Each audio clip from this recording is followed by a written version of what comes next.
ஒரு நாள் கோயில் திருவிழா விஷயமா பேசணும்னு பெரியம்பளை உங்க அப்பாவை கூப்பிட்டு விட்டார். பழைய பகையெல்லாம் மறந்து சிரிச்ச முகத்தோட போனவர் திரும்பி போன மாத்தான் வந்தார்.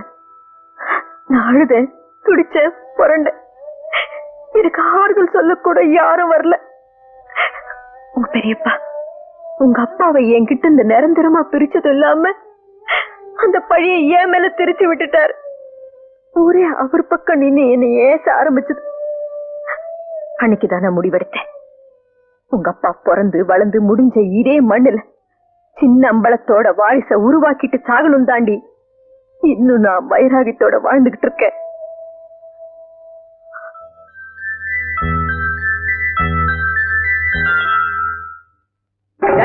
கை தாத்திட்டு ஓடுடா.